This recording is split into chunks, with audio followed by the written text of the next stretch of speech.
You fall in love with somebody and you marry him. And suddenly you find you're sharing your life with a stranger. A brutal, sadistic animal who can come into your bedroom and into your house any time he wants and beat you senseless. And as long as he apologizes afterwards, as long as he says he doesn't know what came over him, it'll never happen again, you forgive him. Did you find him? Martin. Hi. Anyone around here in the market for a dog? It's all there. Better be. Just because I hate spiders' guts doesn't mean I like you any better. You don't have to like me. Just make sure you do the job right. Yeah. I wouldn't like to be in your shoes if she finds out who's behind it. Or yours either. Just remember that. Sergeant, it took a lot for me to come here. I love my husband. But I forced myself to face the truth about him, and I don't know what else I can do. Well, you could leave him. I can't just walk out on him. He needs help as much as I do, but I'm scared. Yes, you're scared now, and you're angry and you're hurting. But what if you make a complaint and we arrest him and then you decide to kiss and make up? You'd be amazed how many times that happens to us, Mrs. McCormick. Now, I'll tell you what, why don't we give him a quiet walk? No! He'd be so mad he'd kill me. That's what I'm scared of.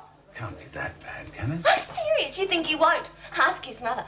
Ask her how he killed his father and let her take the blame for it. Go on, ask her. Ask her.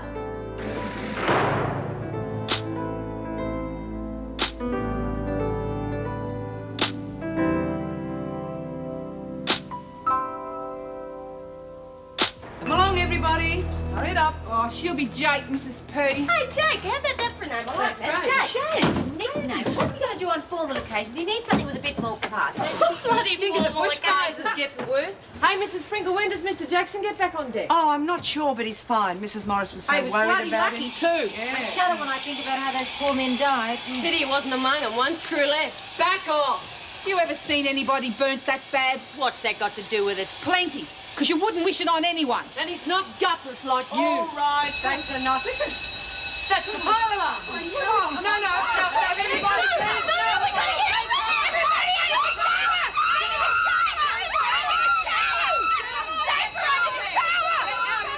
Now hurry along, for heaven's sake, and stay calm. I see. Keep moving. Yes, come on. Right.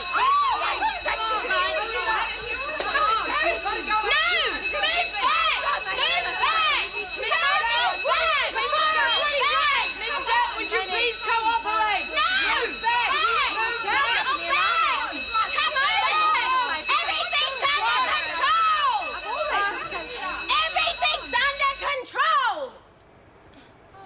The fire's been contained. It was in a dormitory. Oh. That'll be bloody right. Oh, that's all right then. Well, everybody back to the showers. Come on. Oh, hasn't anybody got a hairbrush? Lorelei! McCormick, will you get dressed immediately, please? The police want to speak with you. The police? Why? Get dressed.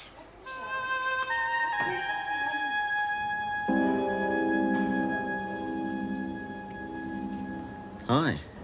How do you feel? Like I've been smoking 6 packs a day for the last 20 years? That'll pass. Sure. When do I get paroled out of here? Probably today. They said you're pretty fit. These from you? No. What does the card say? Glad this isn't a wreath. Love, Delia. She's okay. Yes, I know. She's very fond of you. Goes for me, too. Well, what I mean is she loves you. I know, Mum. I just don't feel the same way about her. What's the word on the fires? They're almost under control. Any more fatalities? No. I'm really very proud of you. Everyone who was out there was up against it. Yeah, I know that. But I know what it's like to be frightened, too. Like you were of fire. During a riot once... Mum, don't talk No, about it's all right. It's not when your father was killed. It was another one, years later. When it happened, I remember being absolutely petrified.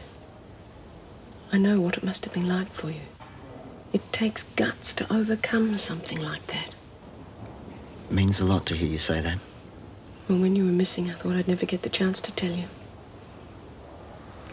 You're all I've got in the world, Marty. And I couldn't ask for more.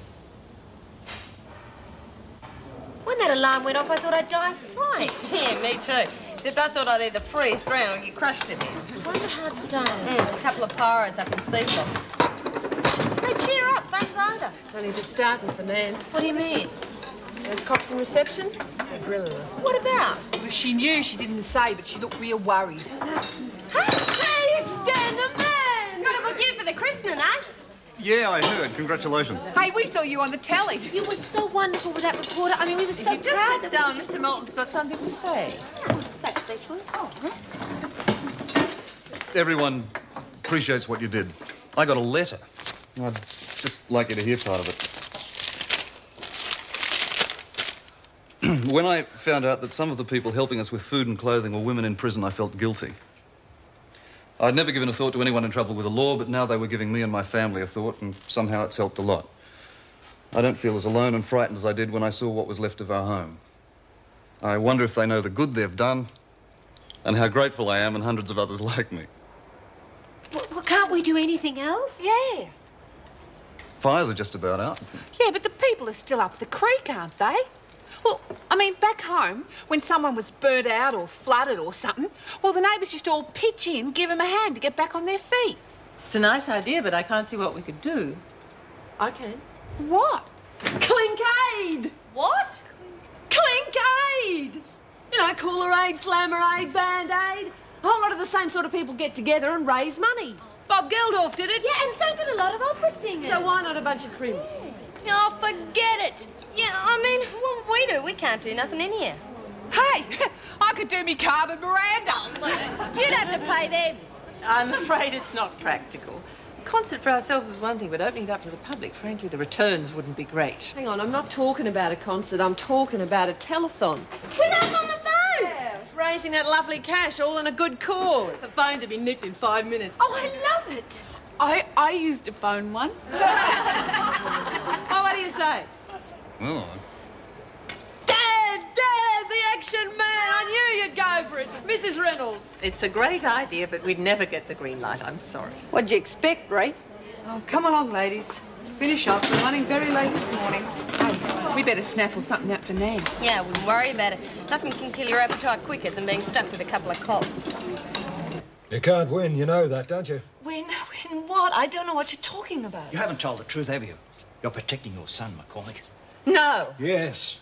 He's admitted to murdering your husband. It's on file.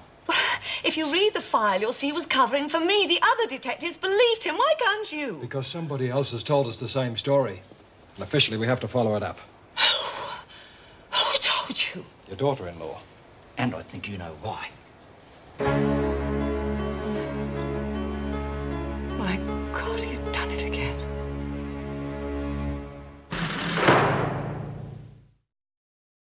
Your husband did bash you, didn't he, Mrs. McCormick? He sometimes got a little rough, but you already know that. Your son, Peter? Is he anything like his father? No, they have nothing in common. Nothing at all? According to his wife, he's a chip off the old block. He is a good husband. Yeah, model husband. According to Mrs. McCormick, he's very generous. Piece of jewelry, flowers.